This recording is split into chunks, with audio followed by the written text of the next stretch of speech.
I'm here at the little village of Skillington in Lincolnshire. We've just been dropped off at the bus, and I've got, it's a bit like Time Team, I've got 2 hours to make this video before we have to catch the bus to go. There's a lot of building work going on behind me, so I hope you can hear me. I haven't been here since I went to university, which is about 58 years ago, and the diggers just started again. But I won't be talking much about the history of the church. I'm going to deal with the mountaineering history and some of my history in my involvement with the church about 60 years ago. So let's go in.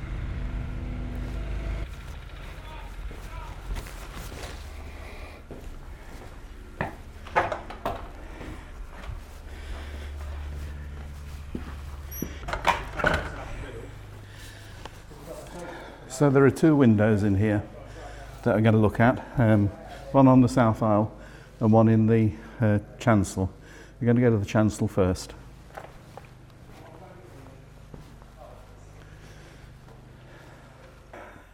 This is the Matterhorn, typical chocolate box mountain, and I use the word chocolate box because in fact Toblerone used the top end of the top of the mountain to be their model for their famous chocolate bar, and the Matterhorn was actually on their packaging until fairly recently.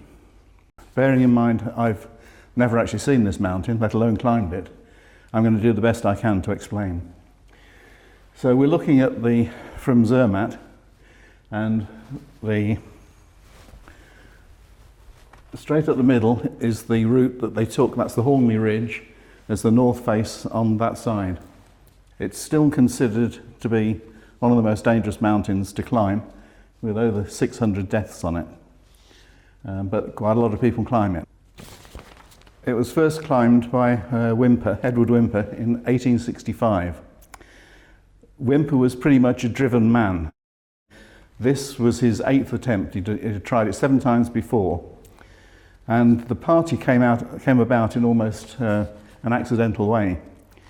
He really wanted to climb the mountain from the opposite side, which is what route he'd normally used, and failed, with his then guide called Jean-Anton Carroll.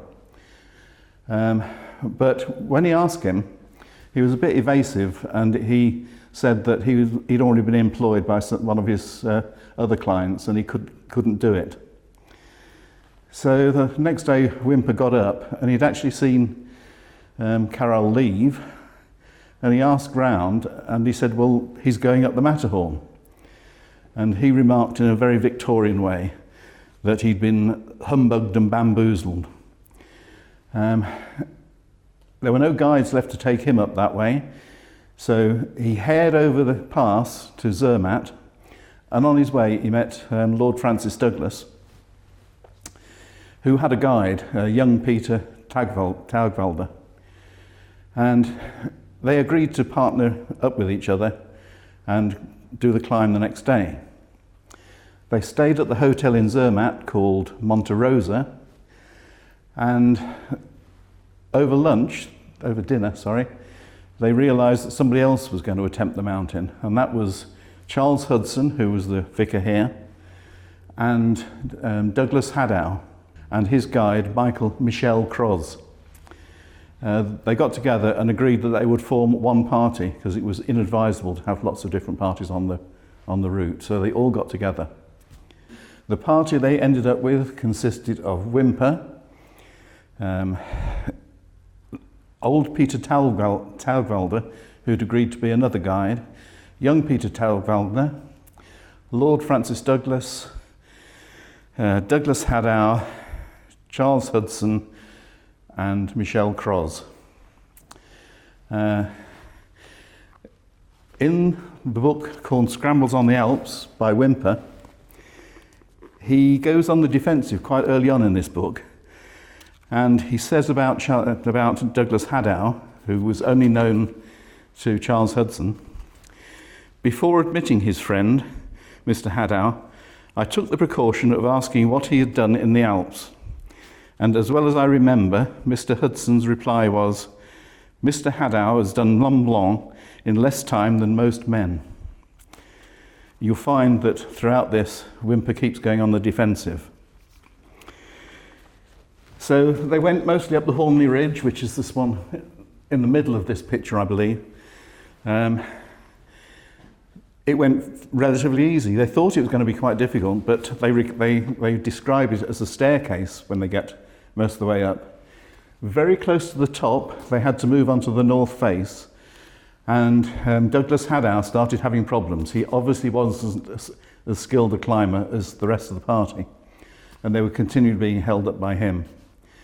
But they got to the summit, and Whymper describes how he and Michel Croz ran to the summit because they were really afraid that his old guide, Jean-Anton Carrel, had come up from the other side and beaten him to it.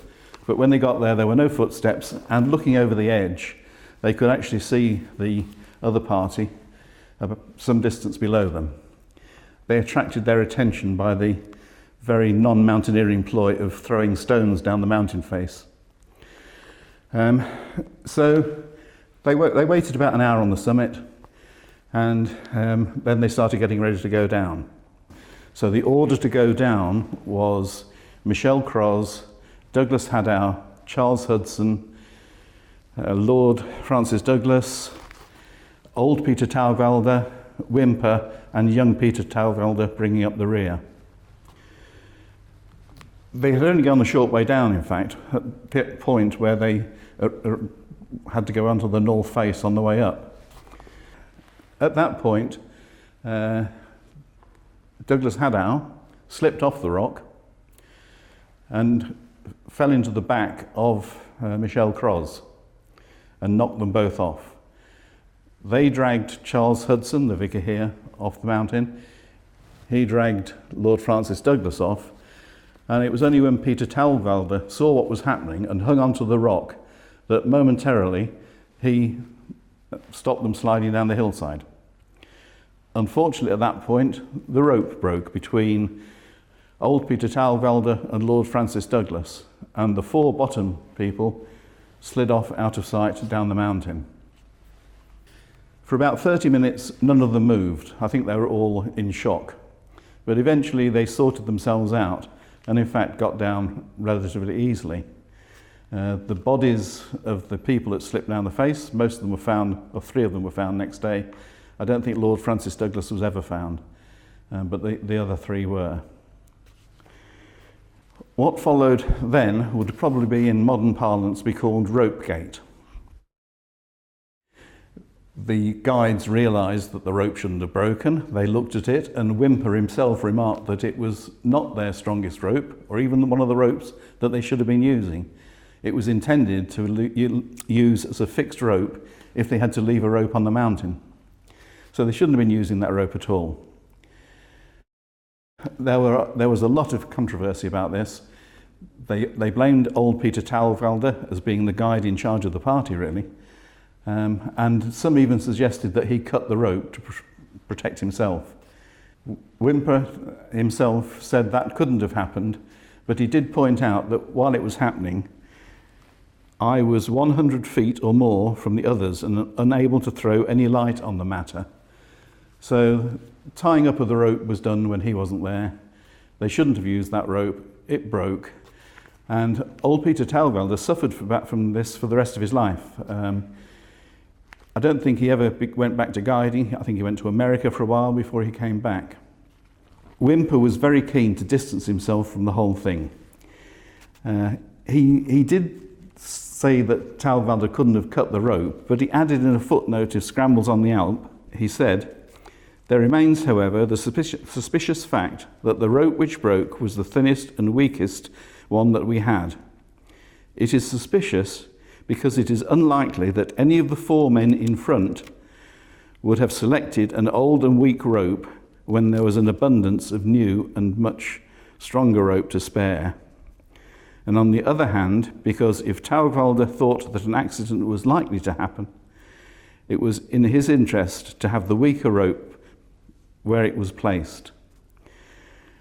That's not exactly getting your defence in. I think that's pretty much dobbing the person who may well have saved your life on the mountain. But all throughout the whole of that section of the book, he is very keen to distance himself from what went on. So there was quite a controversy.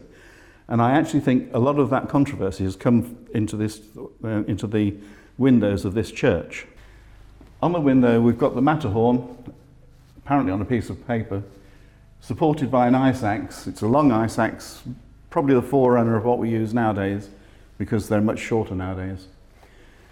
But throughout the window there is a rope, and this is actually just shown as a plaited rope, much like sash cords, if you can remember them. And that's how Whymper described the rope that broke.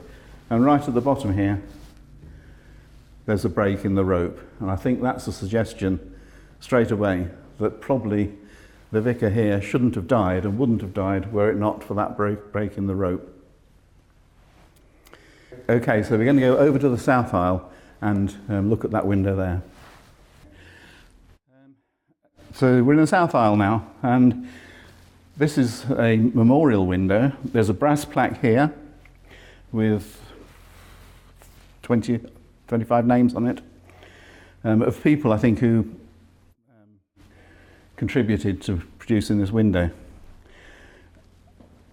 When I first used to come here, I always wanted to know who these people were. But in those days, it was virtually impossible. Nowadays, you will start by looking up on the internet. But in those days, I had no idea how to research any of these names at all. So this remained a mystery to me for the whole time. The window's in 5 parts, really. Starting at the top with the oculus, I can't read it, so I've had to write it down.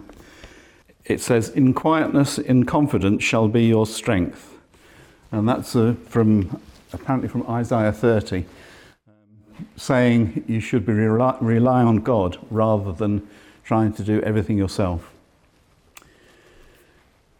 The bottom, or the 2 panes, are in 2 halves, so the top bit and then this bottom bit. So we'll start on this side. The rainbow first makes you think of Noah's Ark and the flood. And if you look down here, there's a dove bringing an olive branch. So in the middle of the picture, you can just see there the prow of the ark. So the ark the waters have receded, the ark's landed on Mount Ararat probably. And the first thing Noah does, he builds an altar and he's sacrificing an animal. I think this and the second window are more to do with Charles Hudson's love of mountains, because there's the mountains in the background. This I'm less sure of. Here there is a city wall with towers and palm trees, so I'm assuming that's a city or town. I think that's Jerusalem.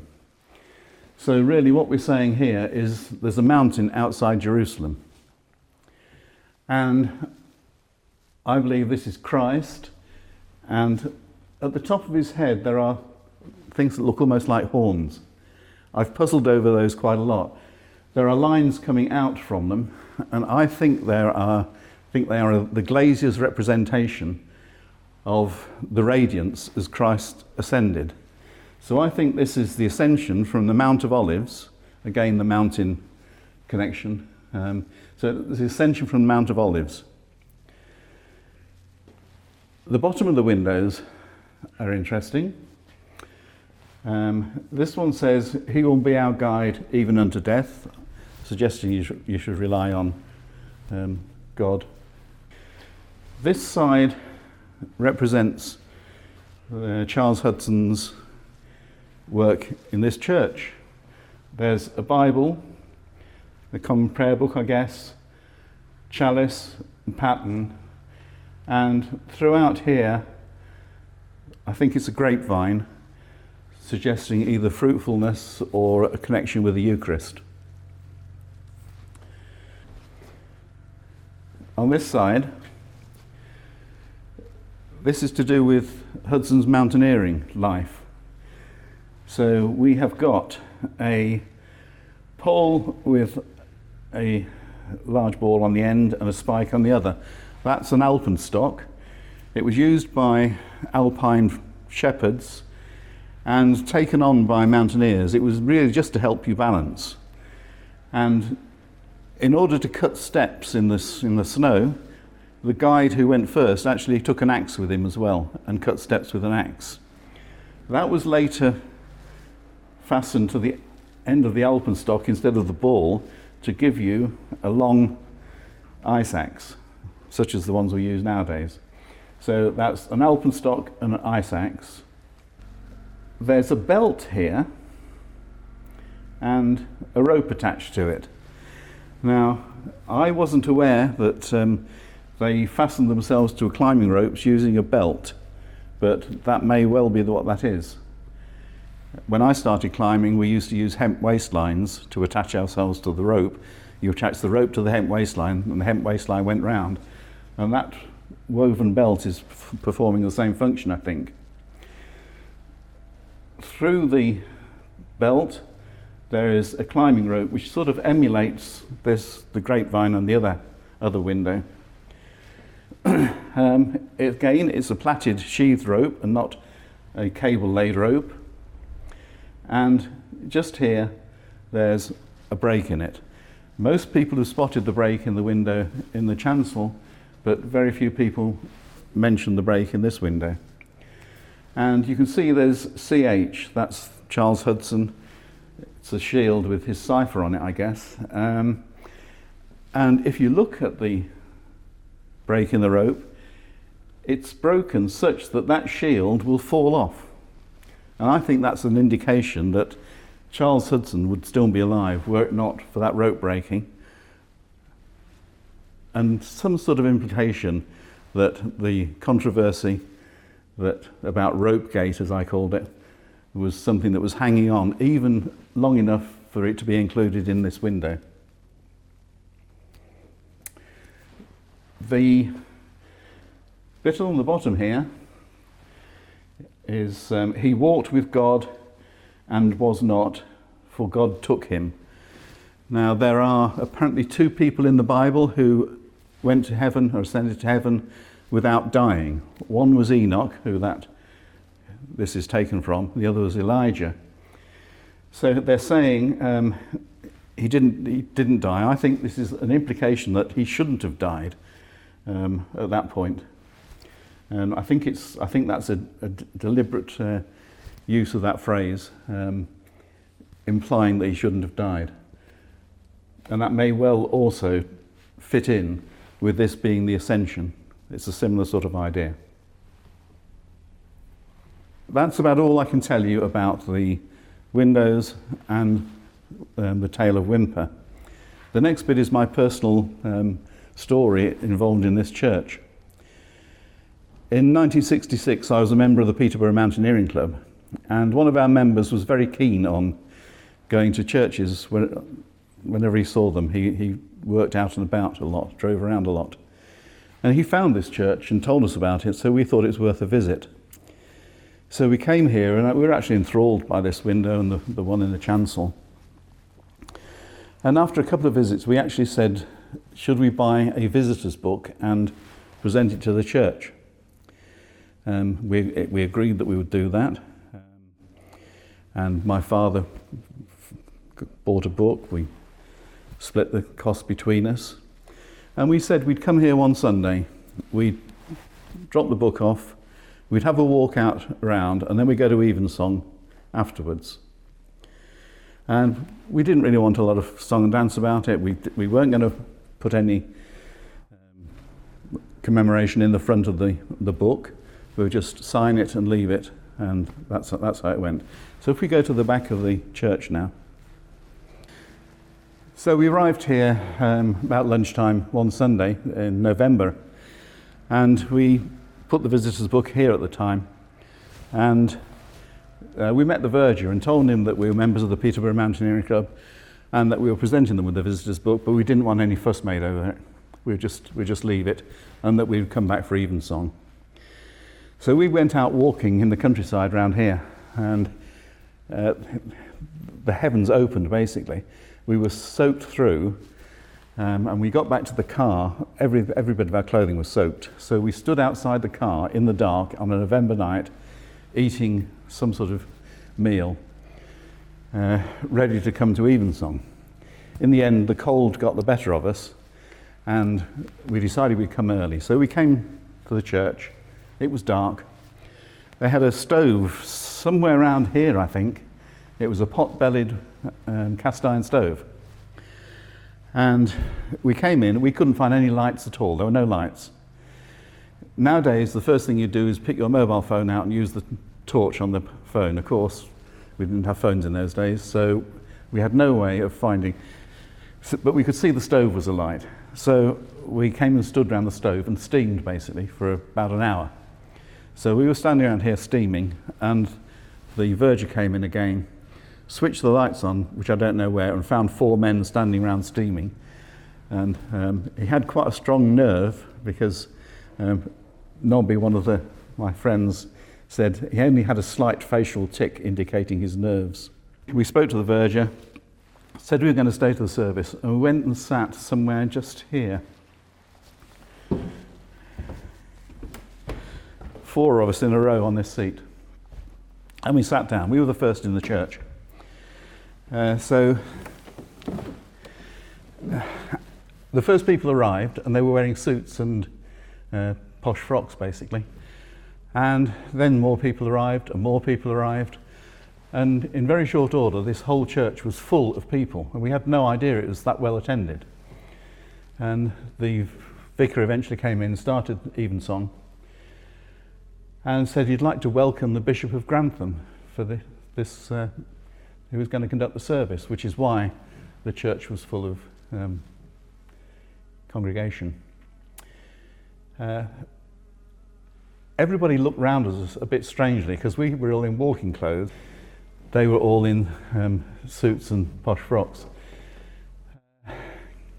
And then, after the end of the sermon, the bishop gave the sermon, and at the end of it, he said, and I have to announce that we've been given a splendid new visitors book, and by the Peterborough Mountaineering Club, 4 of whose members are here tonight, and the whole church looked round at us 4 sat in here, which made rather a nonsense of our low-key gift.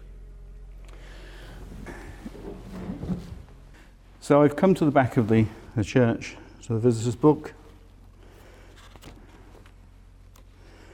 and somebody has written that wasn't us. But if you look here, you'll find the 4 of our names are here.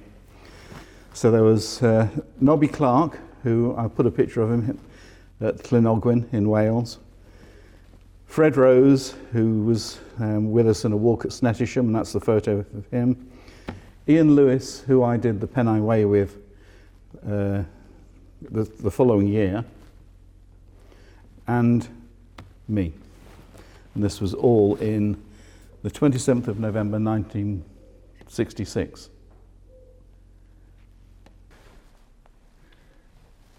So that's about the story, really. We came back lots of times to look at who'd signed the visitors book, but I'd never been back since I left for university in 1968. So that's near enough 58 years ago. And this is the first time I've been back since. Thank you for listening. I hope you've enjoyed it. I've done the best I can. I'm happy to accept criticism, and I'm happy to accept anyone who can put any more information in the notes. Thanks very much.